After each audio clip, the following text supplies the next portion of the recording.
Hello, my name is Victor Sevilla. I'm an electrical engineer here at MTI Instruments. And today I'm going to show you how to create a recipe file to use in the Proforma 300iSA wafer characterization tool. This machine is able to measure different types of wafers, different types of materials, different sizes. In order to tell the machine the type of wafer we're using, we create a recipe file where we enter all this information. Another important reason to create this recipe file is because when the machine is measuring different size wafers, it moves the wafer around, and if you have the wrong setting, it can crush the larger size wafer if it thinks it's a smaller one. So when you start the software, it begins in this screen where you can scan for the machine.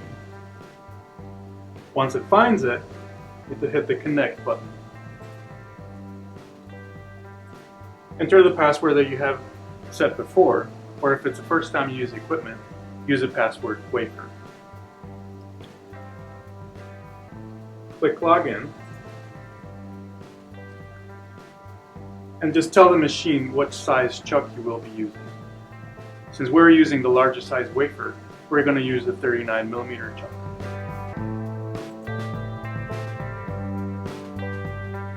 Go to the Recipe button, and in the title field, enter a short title.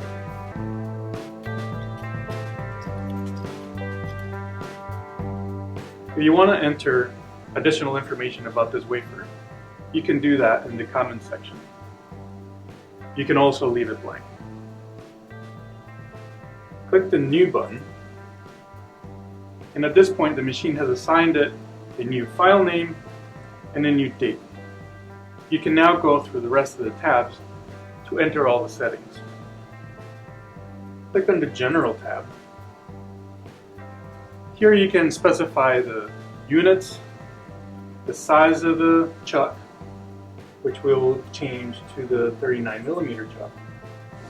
Select the load angle, which we typically leave at 0 degrees, and enable the loop test. This is in case you want to use several runs of the same wafer. We typically run about 10 of them. It helps for repeatability, for error, and average measurements.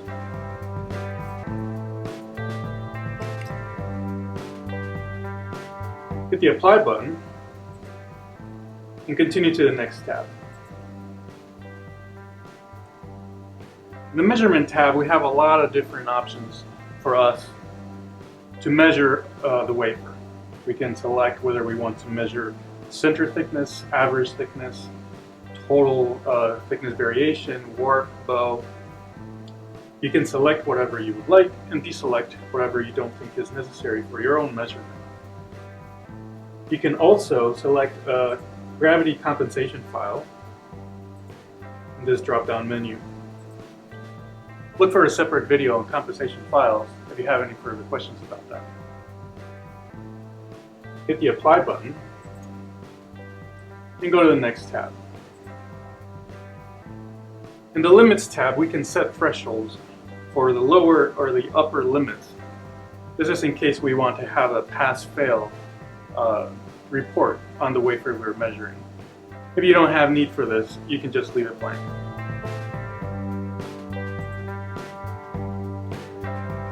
In the Wafer tab, we can select the identifiers of the wafer itself.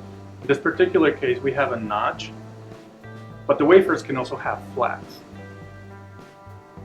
If you have flats, select 1 or 2 and enter the different lengths of the flats. Just as an example, I will enter that we have 2 flats at 90-degree angles. The wafer picture will now show the flats based on what we just entered. We can also specify the material type if it's semiconducting or semi-insulating. Hit the Apply button and move on to the Sites tab. If you have specific sites on the wafer you would like to measure, you can specify them here. As an example, I'm going to enter 20 millimeter spacing and 10 millimeter offsets just to show you what it would look like. Now the machine can focus on the different sites that you just specified. In our case, we would leave it at 0. Go to the next tab, and here we can specify the scan pattern. We can either do a full center scan or a full wafer scan, and we can specify the spacing of each concentric circle. We will leave it at 8 millimeters. And now you have a recipe file. This file can now be used in any run that you do for any group of wafers that you want to measure of similar material and similar type. Thank you for watching this video. If you have further questions, please look for other videos how to use the Proforma 300iSA or contact us for further information.